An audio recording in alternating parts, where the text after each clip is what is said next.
तो अब जो है आधार जब उनको मिल गया तब उन्होंने उस नाम को जपा। तो अब उनके, अब वैसे भगवान शिव का नाम आए तो भगवान शिव का जब भी नाम आएगा तो उनकी अंतरात्मा जो बाबा जी होंगे, मेरे को इतनी जानकारी नहीं है लेकिन मैंने ऐसा महसूस कर रहा हूँ कि ऐसा शायद होता हो, मैं कोई इतना नहीं हो लेकिन मैं थोड़ा महसूस कर रहा हूँ कि जब भी भगवान शिव का नाम आएगा तो उनके अंदर एक अलग सी बिजली चमक जाएगी, एक अलग सा उनके अंदर ऐश्वर्य आ जाएगा, जो कि रस जो राधा नाम में मिला है उससे भी ज़्यादा रस वो पैदा होगा आधार पर रस, क्योंकि सबसे ज़्यादा जो रस एकत्रित है वो आधार पर ही है। तो जो आधार है वो सर्वोपरि है, आधार की कृपा से ही वो संभव हुआ, तो आधार सर्वोपरि है, आधार को कोई नहीं झुठला पाएगा। तो उसी प्रकार से वो जो लोग देखते हैं, जो लोग जाते हैं, जो लोग वो प्रभाव देखते हैं, उसका कारण जो है वो उनकी कठिन तपस्या है। अब उनको रस किसी और चीज में नहीं है। अगर आप सोचें कि उन्हें रस किसी और चीज में है तो उनको रस नहीं है।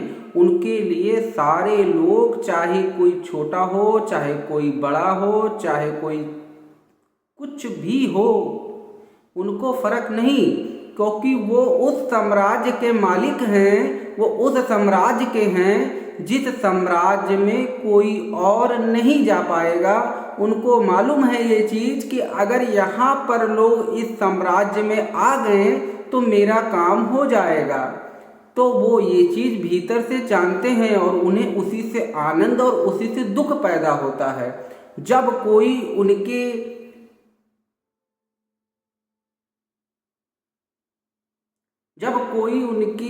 राधा नाम को बोलता है, जब कोई राधा नाम बोलता है तो उनके अंदर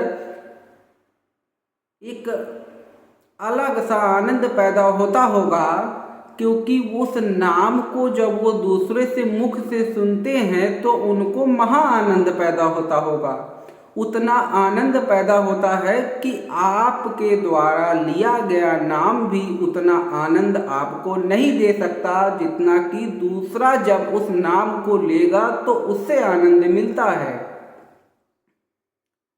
तो अब जो है प्रेमानंद जी महाराज जो हैं उस चीज को समझ चुके हैं, महापुरुष हैं, क्योंकि वो तपस्या कर चुके हैं, एक लंबे समय तक उन्होंने चीज़ों को गुजारा है।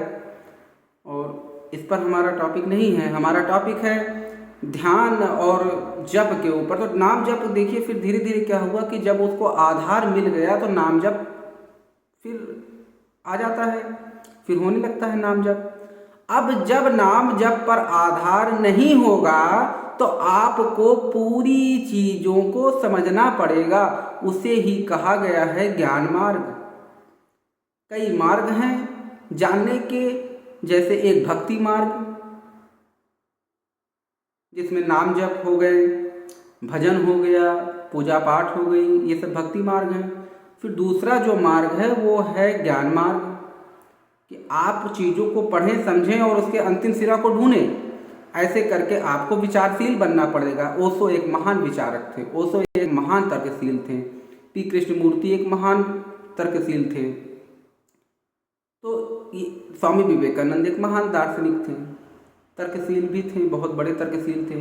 तो अब ये लोगों ने क्या किया कि लोगों ने ज्ञान मार्ग